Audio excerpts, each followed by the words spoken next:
happening, and we are live with Pedro Segundo. Pedro, hello. It's good to see you. I know, it took us some time to work this out, right? I'm so happy we are finally together and finally able to spend quality time in an hour before the Democratic Convention, which is Pedro, you're in Los Angeles, correct? Yes, correct. Yes. And so are you at all do you have any feelings about this? I know this isn't your native land, but how do you feel? I'm much more aware of things I wasn't aware before. It's been such a big learning curve from many different ways. So the learning curve of learning how to adapt to this new lifestyle after COVID happens, and also trying to finally latch on to the internal issues of America, because I'm here with my sweetheart, Amy Bellamy Young, and also not having to work and understand how those dynamics work, and understanding the political problem and how far back these issues go. And so it's been interesting to finally have access to that in firsthand, because all my friends are American, and also Judith Owen, that that's the reason I'm in America too, is because of her. So I get to learn a lot from different sources of people. So it's been a big learning curve in every aspect. Even to just be with you speaking is a big learning curve. How long have you lived here? I'm still a London-based musician. I've been there for 12 years, but since 5 years ago, I've been touring a lot with Judith. Right. And having said that, 3 years ago, I fell in love with Amy. So that meant that we get to spend more time together while I'm in America. So I would say I was spending half a year in America until COVID, and now I'm here for the foreseeable future. Yes. So you've been spending half a year here for the last just 3 years or 10 years, or? Well, no, since 5 years I've been coming to America officially. Yes. Before that was just tourist. So let's talk about how you got here and where you started. So you're from Portugal, correct? Yes, I'm Judy's favorite lesbian from Lisbon, Portugal. From Lisbon, Portugal. Wow. Okay. So Portuguese is a whole different language. It's different than Spanish. I know, because I worked with some guys from Portugal many years ago in New York, and their version of Portuguese was very different. But you speak fluent Spanish as well, I'm sure. I speak some, enough to talk to everyone that, as you know, America really only works because of the people a lot of them speak Spanish. So I get to just speak enough to contact and connect with them. I'm not a perfect Spanish speaker, but I do, since it's a Latin root language, I still can connect. Yeah, for sure. So Pedro, before we move on, I don't know if you know about this show at all, but I lead the COVID crazies, we're called, because COVID has had a very big impact on a lot of us. And I know that it's impacting your work life, although I did see a video that you and Judith Owen and Lee Sklar did, I think this week, right? Summer in the City? Which you guys are finding a way to work around it, but that's pretty recent, right? That you're in the... It's only of last week that we finally got to be in a room with social distance and masks, and me, Leland, and Judith. And I cannot tell how much life affirming it was to be back in a room together, and how much it's important for people to be aware that to be a musician really latches on to the connection and how you feel of each other. And that's where I've really appreciated again the fact I was in the same room as Judith and Leland. And as you know them, you interviewed them. I saw Judith's interview and Leland's a little bit of it. And we are music lovers, and we really love doing what we do. And it was hard to get to this point until last week. And Judith is also very proactive. That's what I really admire, is that she, straight after March COVID, we started doing a cappella videos. And again, learning curve of having the software to be able to do it, and successfully, yes. It must be tricky when you're all in separate rooms to sync everything up so that it really sounds seamless. Yes, it's true. And Judith has managed to be an edit master. She really gets the sounds right. And I was in New York because Amy is doing a show there, a show called Prodigal Son on Fox. And so basically we were in New York until last month. We came here to LA to be on this part of the coast of America, I mean. And having said that, so it was kind of hard to get the right sounds in a room in New York in a small apartment, as you can imagine. Right. So to get better and better every time we tried it all again. But hats on to Judith to, keep the motion going, because we just played Sydney Opera House before COVID. Oh my! I remember seeing that. That was it had already started when you guys were there, hadn't it? It was already tickling in, and we were just there, and we were not sure what was going to happen. And soon enough, here we go. That was our last memory, and I'm so grateful we got. Actually, Leland couldn't make that tour, so Judith's brilliant Harry Shearer stepped in to play the bass duties. That's quite a substitute right there. Oh, that's a legendary person. So now, is that like if Harry sits in with you guys, is that a distraction for the generation of people that know Spinal Tap? And I think there is a good distraction, really, because the man is a Renaissance man. He has done so much work in different directions. He's an inspiration to me, to be honest, Vicky. He's someone that I'm very glad to call a friend and to get just to be in presence. And he listened to him talk and his shows, and his career is very inspiring. And his attitude towards the business as well. He's not someone that is the usual person you see in the business, just doing a lot of that. He is what he is, and that's what really I appreciate in him.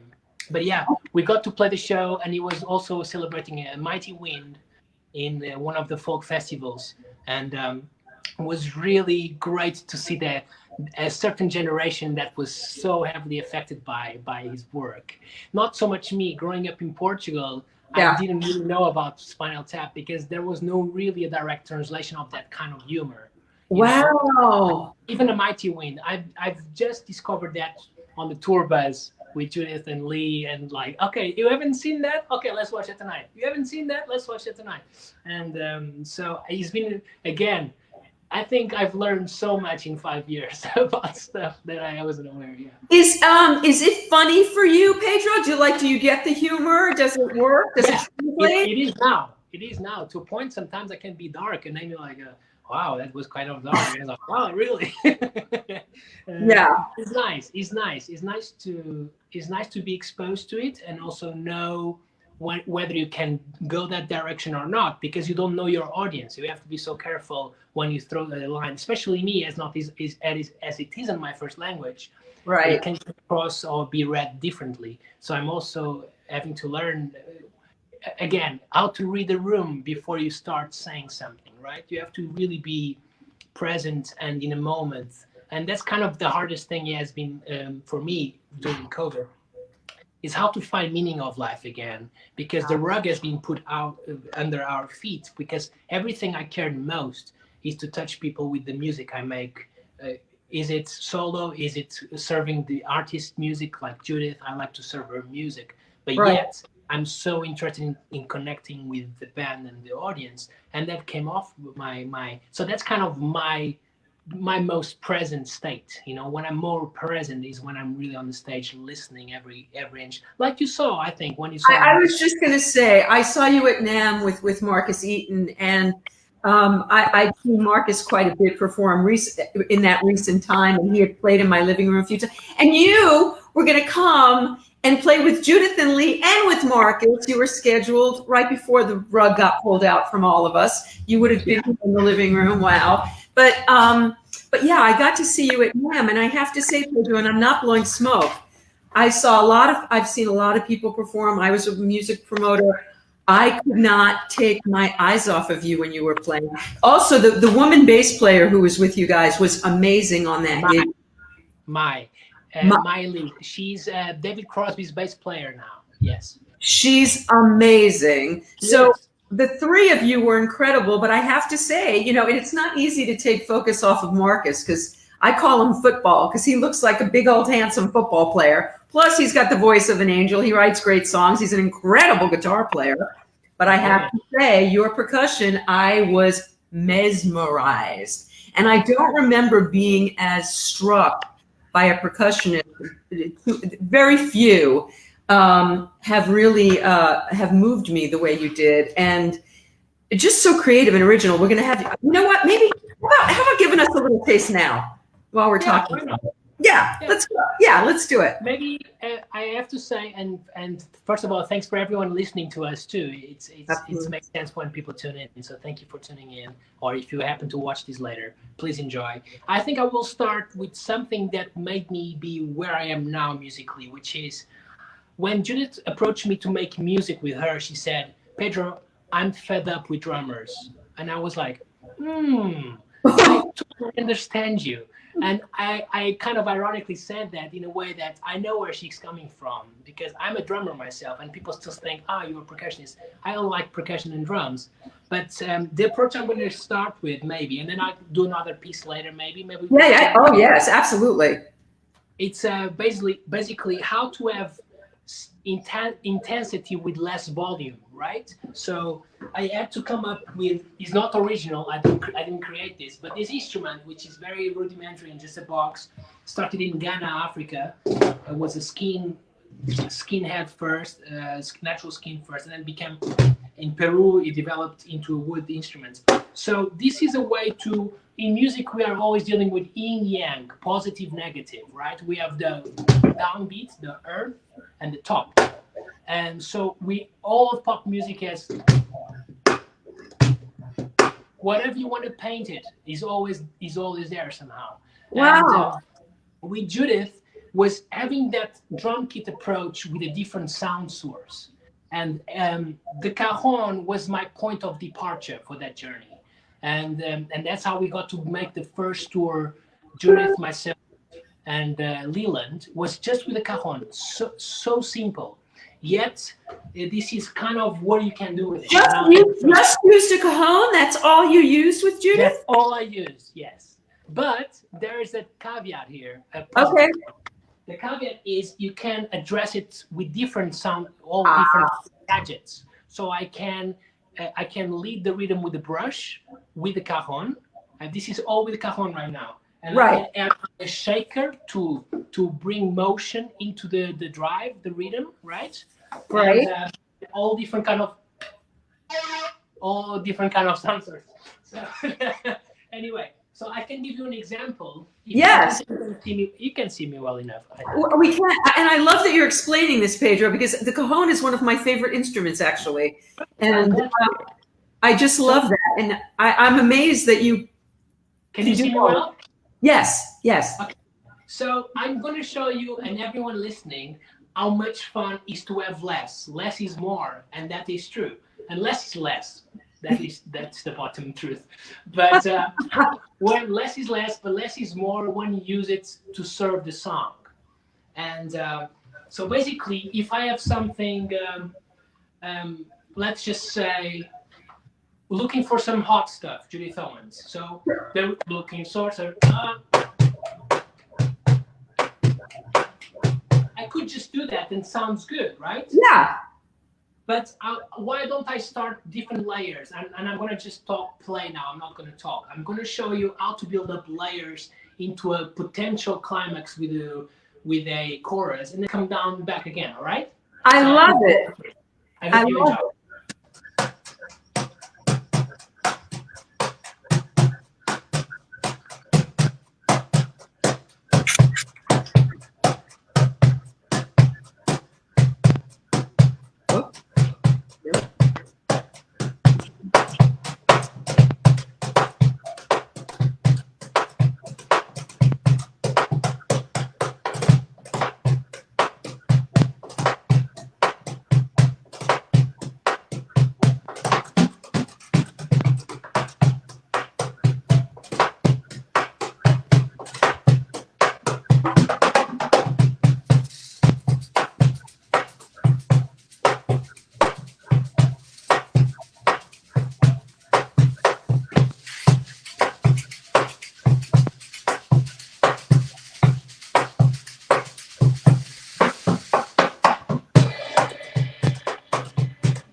It's fabulous. I love it.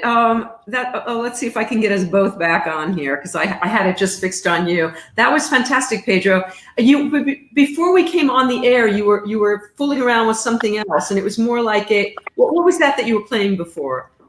This is an instrument I happened to come across actually 3 years ago, coming to 3 years ago, which is the handpan. And for those folks living in California, this is in California, in Glendale. They're in Glendale. And Wow. This is the number 100. And I think, I don't know if you agree with me and if you're a believer of that, but every organism has their own vibration and vibe. And like us people, you know, we feel of each other, and we really know when we feel good next to something or to someone or next to someone. It's the same thing with instruments, and this is a unique instrument that is called a handpan, and I just fell in love with it. Do you want me to play it now for you? Would you please? Would you give us a taste because it sounded so beautiful?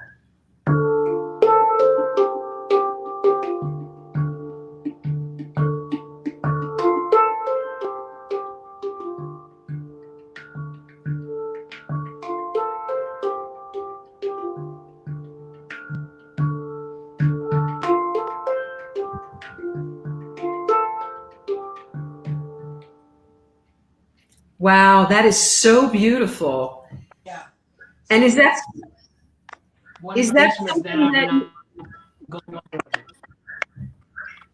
something that I would imagine that's something that you teach yourself to play? I can't imagine that you can learn that any other way. So Pedro, question. let's talk about how you became so. Which do you prefer, being a percussionist, a drummer, or do you want to be all of those things? Or do you love being all of those things? I love when I'm asked that because, again, we're as musicians and artists, we all have different tendencies. We have tendencies to focus on something or just to embrace what comes your way.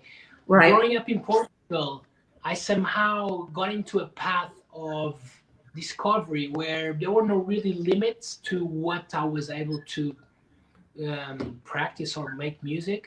So I do know, and the truth is I was enchanted by sound, really, from an early age, being at the table with my family. I hope you are watching. Maria, Antonio, beijinhos. Well, tell us, Pedro, was your family musical? Were your parents musical? No, they are not musical at all. No, that's only a great-grandfather violin, and that's all we had. But that was 3 generations ago. My parents, and they allow me to say, because I'm also saying in English, is not going to understand. My father is tone deaf, and my mom cannot clap on time. So when did you discover that you were musical? How did you discover that you were musical? I think you mean me or them? You. Me. I think I just was constantly breaking glasses at the table when we were having food. I was playing with the pitch and how oh my god, that sounds different with more water, less water. And I make beats with my mouth and on a plate, and I would drive my mom crazy. But again, they were kind of tuned in and sensitive, I apologize, to how to support me. You know, it doesn't matter about the means you have. I think I've come up to understand that it's not how much you have, it's how much you can make it happen with very little. So they just opened the door to find my way to discover my voice. And that started with a very funny story I have to share with you. Yeah, please.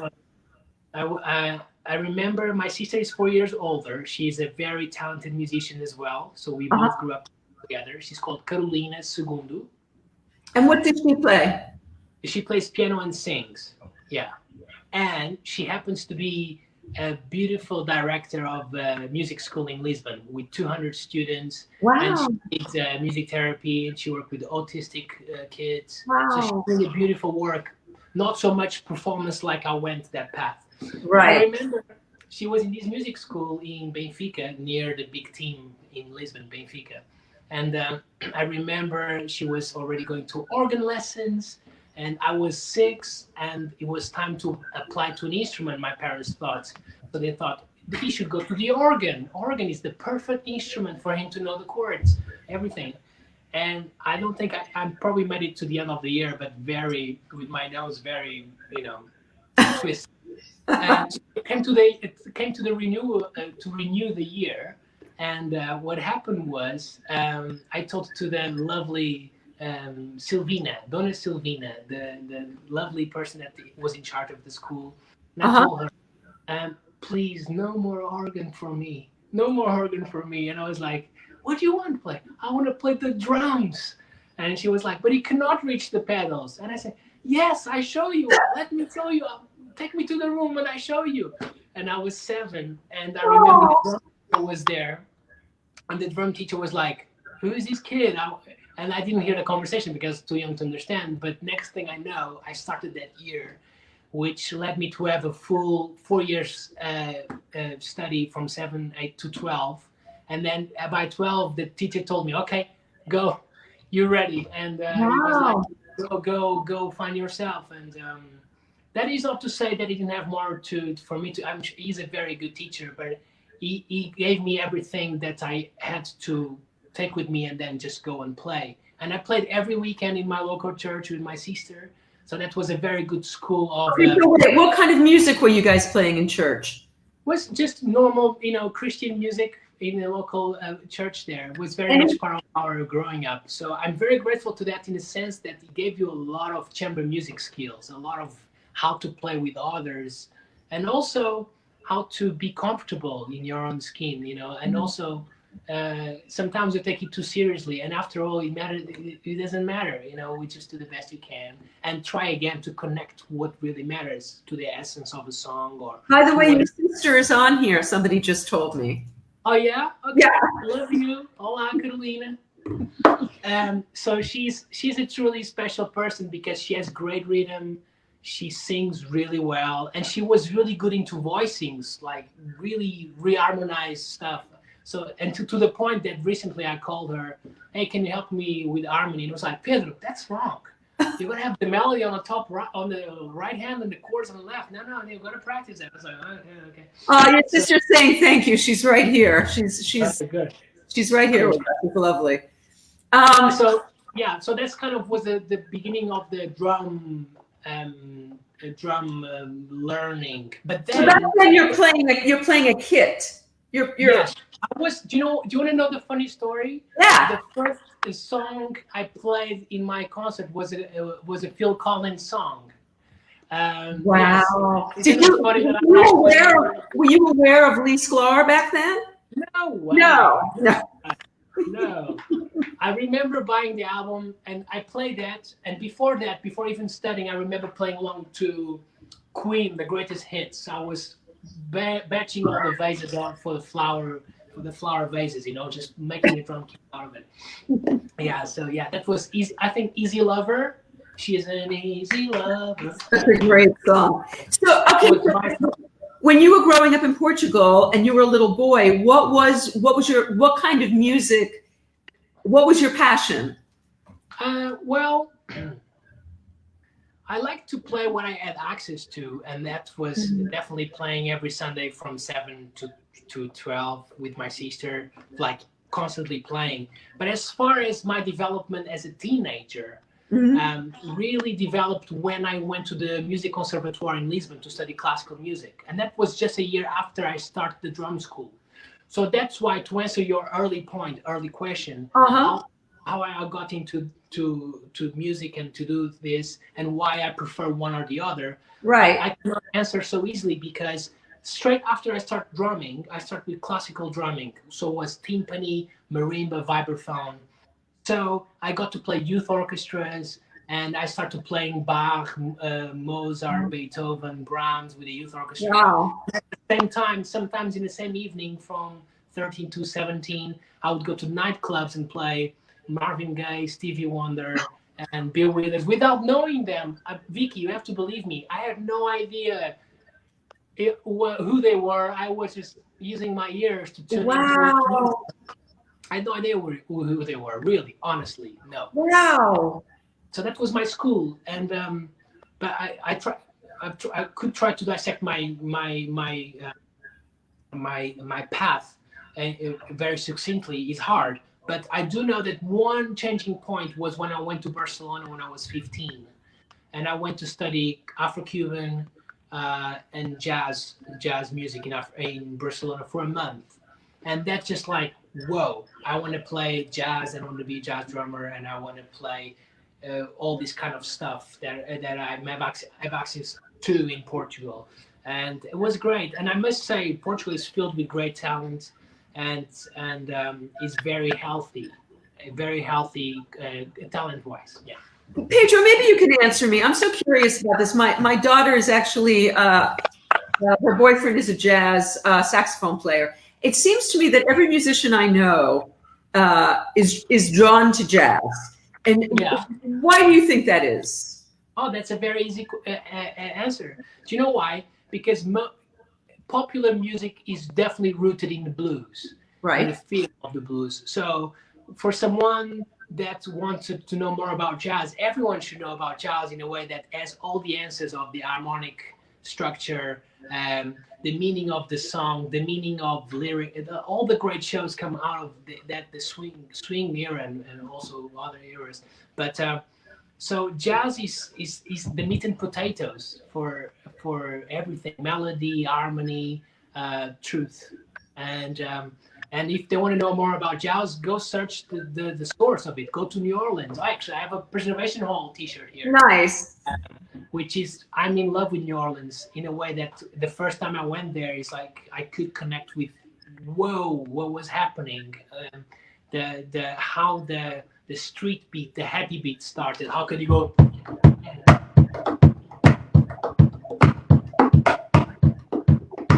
All those rhythms that are connected to Africa, to Congo, and then bring the swing feel where the classical music goes.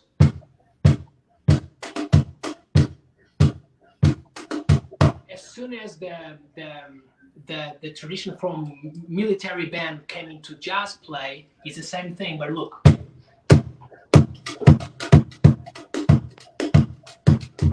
I'm gonna go back, and then you guys raise your hand when I go to jazz.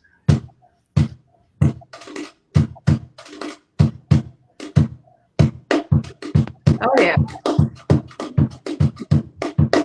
So it's those little things that have made me fall in love with jazz. Is the feel, how it makes you dance, the trumpet feel.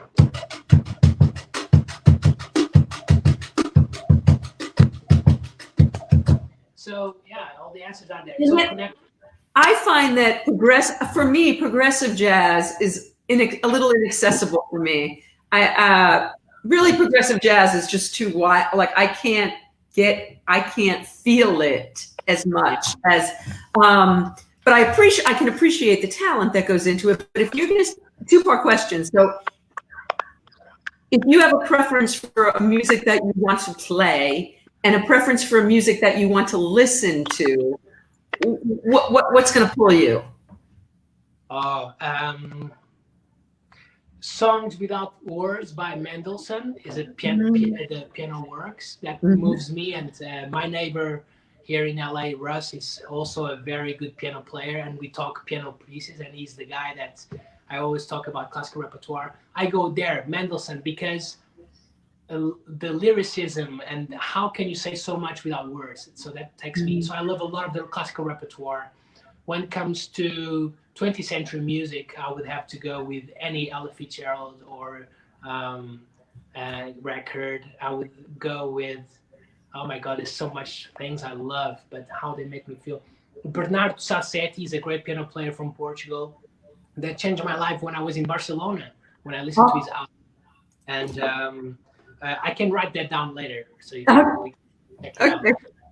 But it's so many stuff I love. It's so hard to pin down. But I And always so how about popular music, Pedro? When you're listening to popular music, Yeah. What would you put? What's on your Spotify list or whatever on your CD player? Let me think.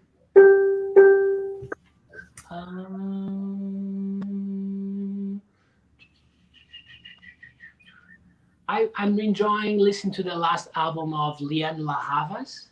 that just came out. Lianne La Havas, she's a Brit. I. Oh my God, you put me really on the spot here. Don't worry about it. It's I was very just hard to curious. say. I was just curious. So, okay, so now, so how, okay, so you're a youngster and you're traveling around and you're playing and you're learning. Your parents are being supportive, right? They're encouraging you to do this. Yeah, absolutely. And you were also going to school at the same time, so you had an education as well as a musical education, yes. Yeah.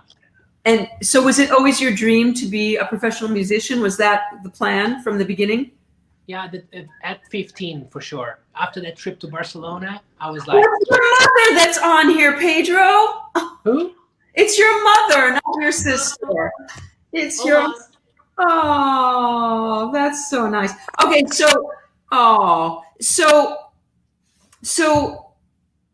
how did you make the transition from being a student of music to being a professional musician? I know you were playing in clubs while you were in school. I seem to get that. So what was your first professional gig?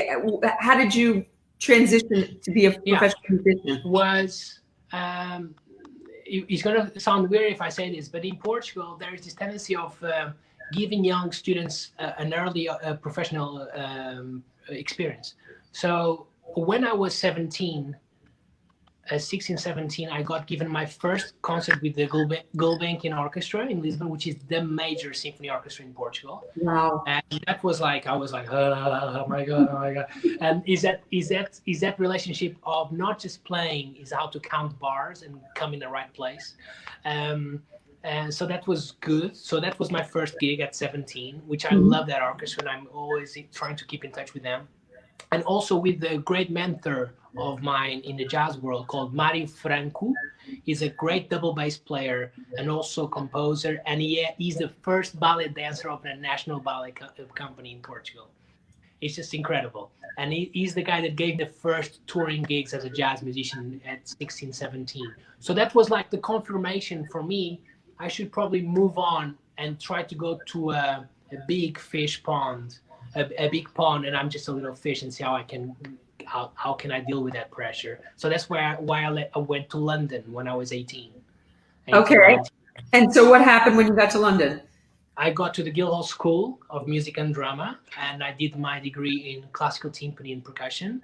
After knowing that I didn't have a place in a jazz course because they already filled those spaces and I was a late applicant, so I just told them, look, I'm not going to wait a year. I'm just going to go and try for the classical course. And I got in.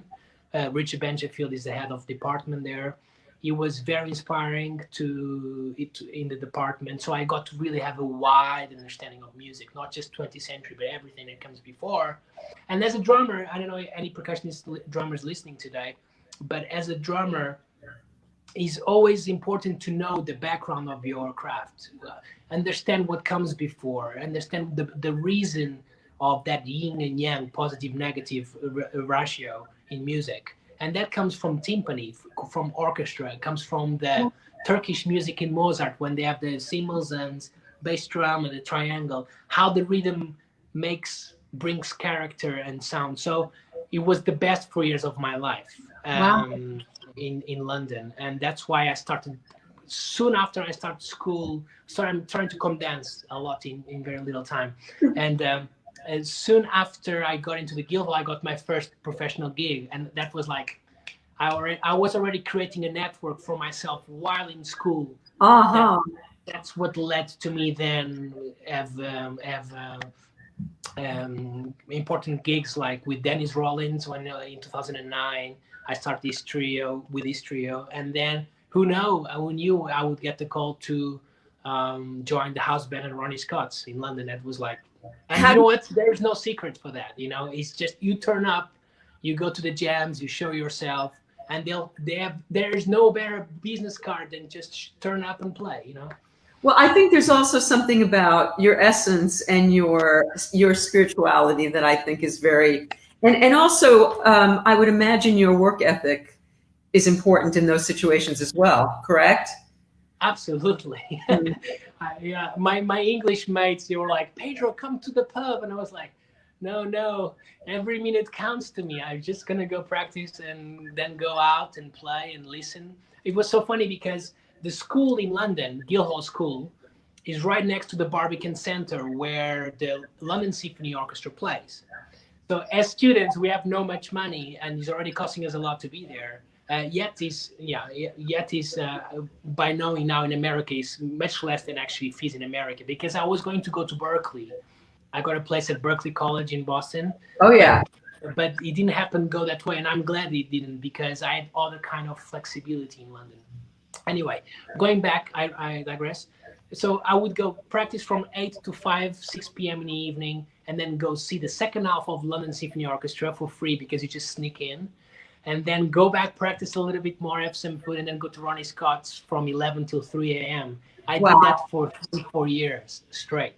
Was So it? Did you see? I'm trying to think of that movie, and I can't think of the name of it. Where it's Whiplash. Thank you, Whiplash. Were you in conservatory like that? Was it intense? No. No. It was a loving environment, and especially that movie portrays a wrong idea of the music education, I think, and there's a lot of controversy around it. It's a great movie to watch and see Yeah. how someone. It's more about abuse than actually being in a music school. It's about how can someone take advantage of their position Yes. to control others, and that's what that movie is about. It could be the oboe. I would love to see the oboe version of that.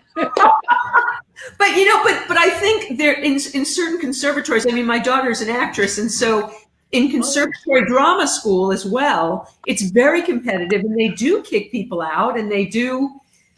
Were you in a conservatory program where if you weren't up to snuff, you could have been expelled? Yeah, in Lisbon was like that. Mhm. Lisbon was a bit like that. It's still very much in the old. There was a bit of a Russian school there, so it's more strict. Mm. But my percussion teachers back in Portugal, they were loving. They were super great. Even my audition, now going back 10 years when I was 8, and my audition in the conservatoire was like this. So, welcome, Pedro. What can you play? Can you read? And I was like, well, can I read? No. Okay, so play me something. And I was like, okay. So I already had played drums by then. So they gave me a snare, and I was like, wow, this is much less than I'm used to. And I just go and jammed on the snare. And I remember it was a lot of applicants for that place. They only took 30 musicians, and that was it. That was kind of the beginning of that. So yeah, so the conservatory was very. Did you freeze? Relaxed. Oh God, Relaxed. Pedro, did I? Oh. Hello. Hello. Hello.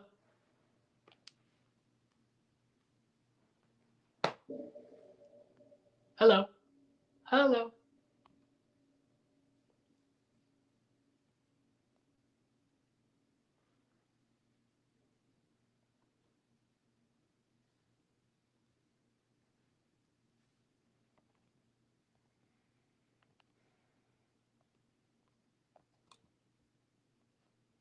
Pedro. Oh God, we were gone for about 5 minutes, and I have 2 minutes. I have no idea why, but we're Hello. back. We're back. That was freaky. What was I going to ask you? I was just in the middle. You were in the middle of saying something, or I was in the middle of it. Oh, when did you? Huh? Conservatory, yes. And when did you learn to read? At what stage did you learn to read music? Was very slow, Vicky, actually. I didn't get to reading with confidence until I was 15, 16. Also because, thanks to my sister, Carolina, she gave up her theory private lessons with a gentleman called Israel, like the country. Israel. And basically he gave me 6 intense hours every week. So she gave up that to me so I could get better theory and reading and harmony.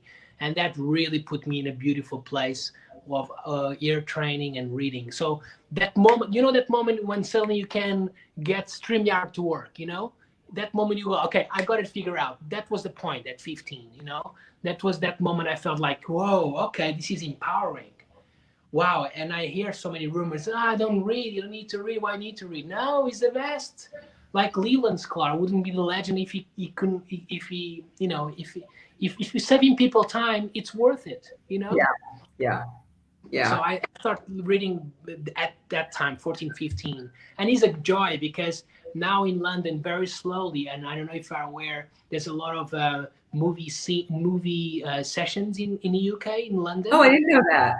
Yeah, actually, it's actually quite more than actually in LA because Wow. of because you would expect they would be recorded more in LA, but Uh-huh. because of I don't want to get into much detail, but it's to do with the unions and all that. But Right. somehow for them worth to go to London because again we are good sight readers, and because I sight read, I slowly get some calls once in a while to do some movie dates, and that's really humbling because that's people doing all the John Williams records and not John Williams, not all of them, but all of the major Hollywood sessions are made in London. So Wow. that's another side of it that would not happen if it was not for me to be able to read, because also to have the cold blood of just turning into a session, the red light goes on, and you are so comfortable under your own skin. You're just gonna do the job, do what's required, say hello, say goodbye, and let's go home. You know, that's discipline I love too. You know, and yeah, so it's That's another wonderful. way of.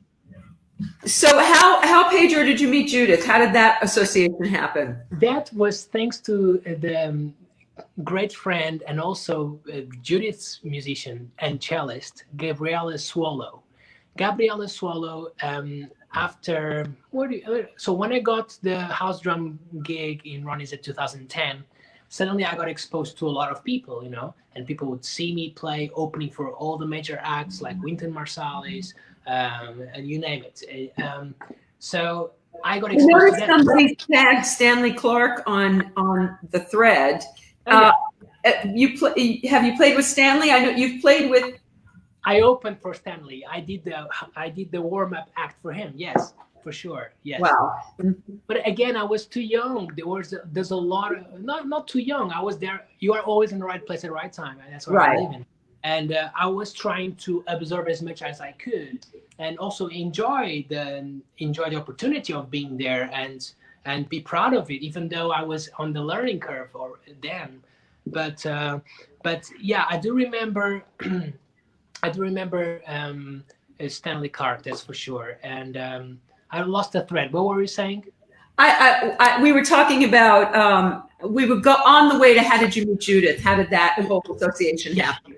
Exactly. So as I was doing the house drum duties, Lizzie Ball is a fabulous violinist, and she started this new series called Classical Kicks.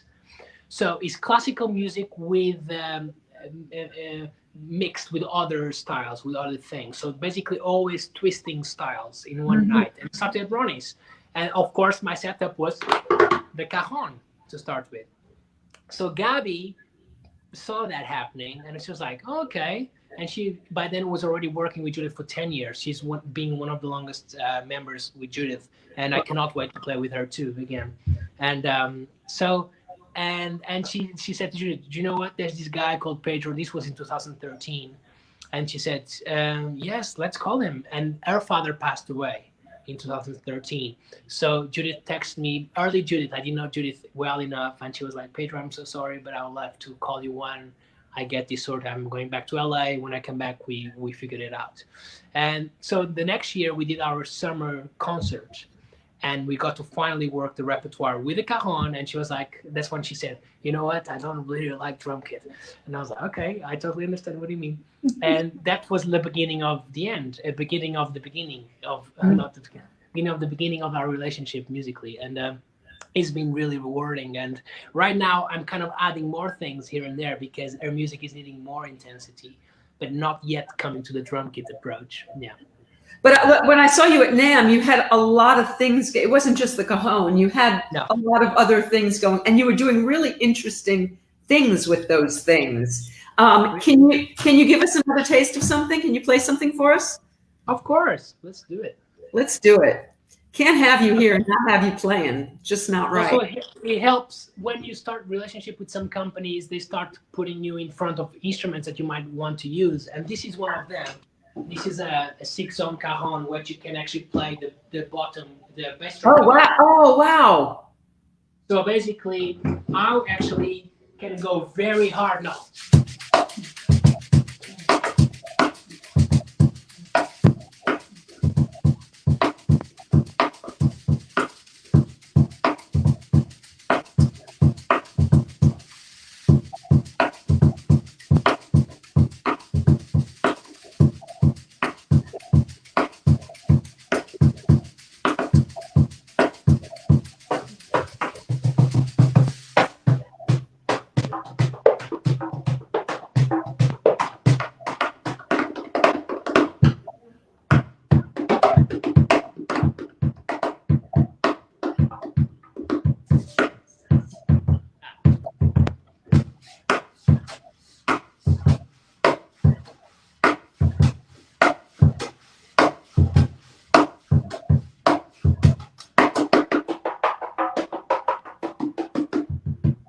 Yeah, that's it. I could, yeah, let you talk, and then maybe I do a final.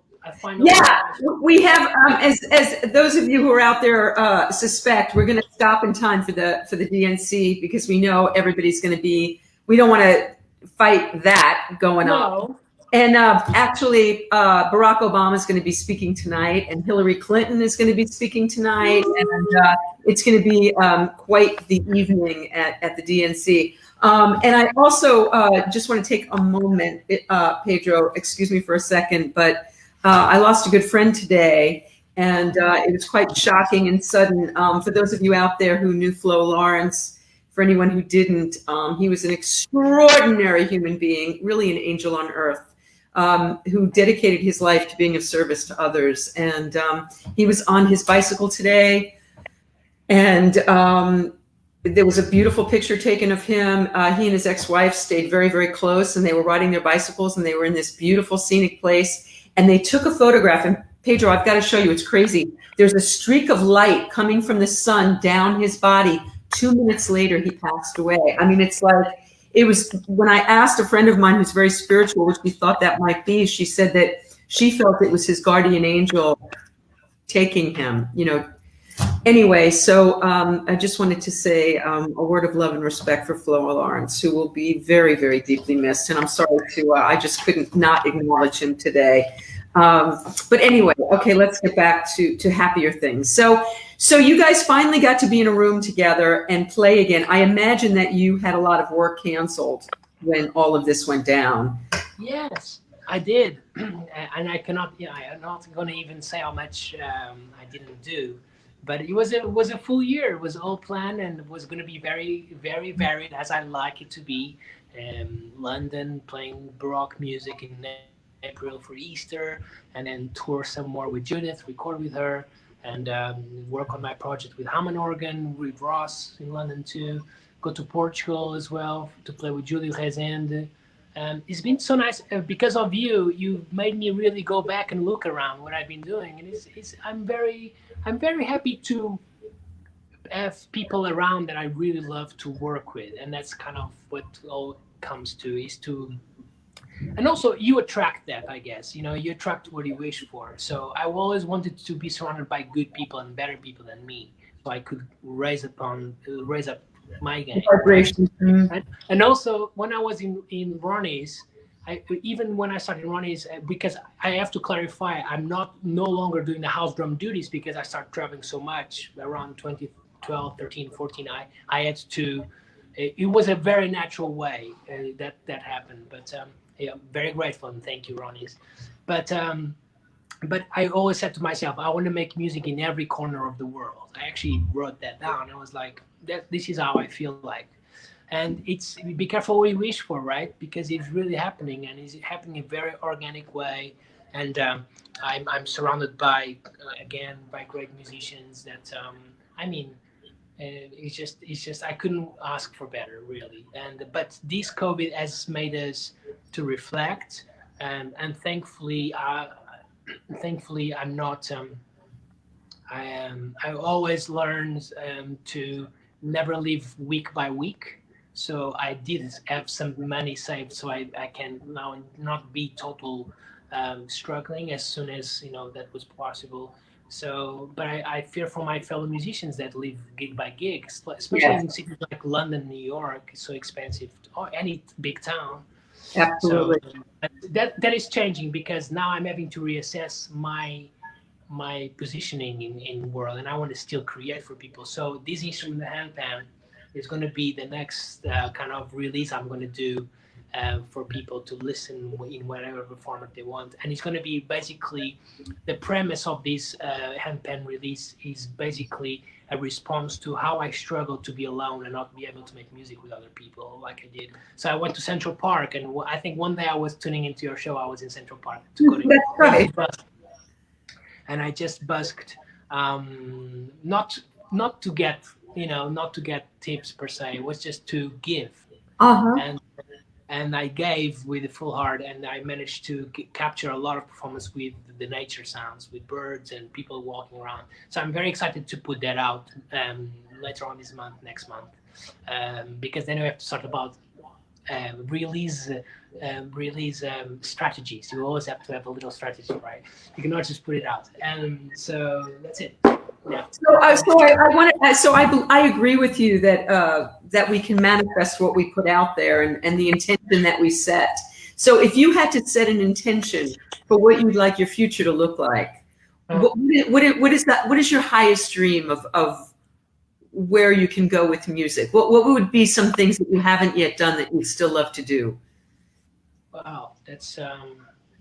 I think one thing is to keep doing what I'm doing Mm-hmm. and have patience and do moves that you think that are going to somehow not just elevate you but elevate others. So I think that's what I'm looking. I think it's just basically have this same recipe I'm living right now, but let it spread and somehow all you can do is to wanting to reach more people, Mm-hmm. in a very organic way. And I think that's, and again, I want to carry on thinking that I want to play with the best people possible. So I've got some ideas of people I'd like to play, but I'm really happy where I am now. So I Wonderful. think all happens naturally, and it's just sometimes a word like someone said, "Call that guy, call that guy. He's right for you," and that always and it ends up happening for you. It's about having the patience. I think sometimes Patience is we have that's too so much amazing. patience, and also technology make us so so Impatient. yeah, impatient and very kind of on the edge with everyone. Especially now we have this medium to connect. We wouldn't be able to connect if there was no medium. But yes, Right. there's a positive side that we have to hang on to, but there's also a dark side. We have to make sure we switch it off too, because we become so dependable and codependent, and let's not forget we are really humans and try to get that feel So, whenever we go. what does your life in COVID look like? How have you? What are your days like? What you've traveled in COVID, right? You've gotten on planes. All Yeah, right, we so you're did. not COVID crazy. You're not particularly frightened of getting sick, or No, I'm not. I know I'm not. I'm. If I do what's safe and required and be informed, that's it. You have to be informed and not take risks do you because wear a by mask? Please tell me you wear a mask when of you. course, Okay. several, the Mm. best, Yeah. the best. You're using this in a very creative fashion. You're going to put new music out in the next Yeah. month or so. You're playing again with Judith. What else can you do if it looks like we're going to be doing this for another many months? What else can you do in COVID? I think I've learned a lot of things, and one thing I learned I love to do is to cook. Ah, And Amy's vegan, so she's vegan, so I'm learning a lot of vegan, and I improvise. I just do on the spot, and sometimes I wish I had a bit more of production skills to just film everything and then edit it out. I just didn't have patience to edit. And so basically, but that's what I've been doing. I love cooking.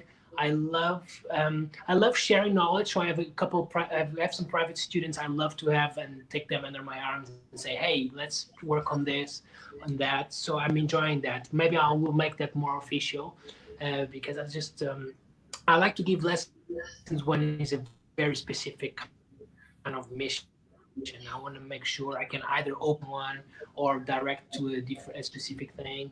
So That's while pretty we're much. And here, I'm doing a lot of painting. I paint house now. and so while we're here, so if there are those listening who might be interested in studying with you, it's something that you can you do it via technology? You can do it this way? Yeah, yeah, I'm definitely using that. I'm using Zoom. I have two cameras, and I can definitely take a student and actually have very good results. My student in London that I have is really doing really well, and I'm very happy with his progress. And also, it's not just about teaching and passing on. It's just nurture. Also grow as an individual, depending which age you are. But I love to understand the human being you're dealing with, to see how can you make them think of bigger things, Did because you have, music is different. Yeah. did you have mentors when you were? Yeah, I did. Yeah, I Mhm. did several. And one of the best mentorship I had was in Iceland 10 years ago.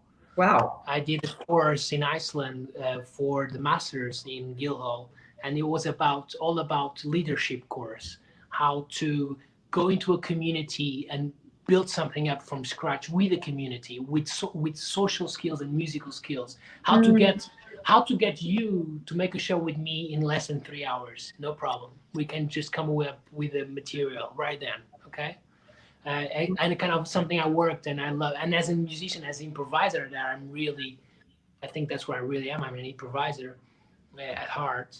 I can just tell a story, a narrative. Not so much in this format. Today was very much more isolated in one thing. Maybe at the end I'll develop more. Yeah, we're actually coming to 6 o'clock, so I'm going to have you play again. But finish your thought that you were saying, because I think that's really important. Yeah. So yeah, leadership. That course in Iceland really helped me to have um, leadership skills to then adapt to any group environment. So I deal a lot with groups. Sometimes I go to a school. I was in Poland last year. I had 25 students with me. I got them to improvise and how to feel the beat, because it's all about connecting to movement. And do you know what? Sometimes, Vicky, people tell me I have no time, and I say, you have time because you can walk. If you can walk, you have a pulse. So you have time. You know? Because the motion is there like a heartbeat. So you can play with that. Speaking of time, how thrilling is it to play with someone like Lee Sklar, who has got time like nobody's business going on there? I mean, you two really work Yeah. beautifully together. And yes, so yeah, yes, such good time that we can play with the time a lot. We play with our time a lot. That's Yeah, wonderful. it's fun. It's a privilege.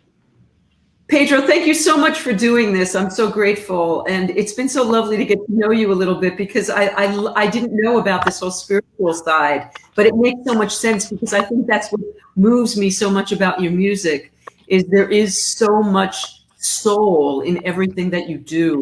I can feel you when you play. And I think that's what pulls me to it. So I'm a big fan, and I thank you so much for doing this. And so play something for us before we go watch some politics and hit our heads against the wall. Okay. This probably is going to be inspired by your friend that just passed away. So this is for him. Oh, thank you.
Oh, Pedro, that was so beautiful. And I felt that spirit going to flow. And thank you so very much. Thank you for doing this. It's been such a pleasure to get to know you. And I can't wait to see you play live again, and with Lee and with Judith and with Marcus, and to have you in my living room. And I look forward to that day. And you'll give me the links so that I can post them for everybody so they can find your music. Definitely.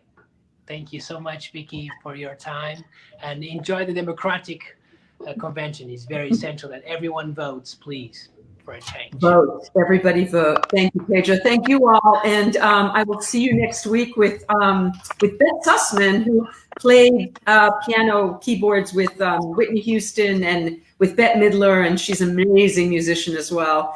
And I'll see everybody on Shooting the Shit with Vicky tomorrow. And thank you again, Pedro. Loved it. Thank you. Ciao, ciao.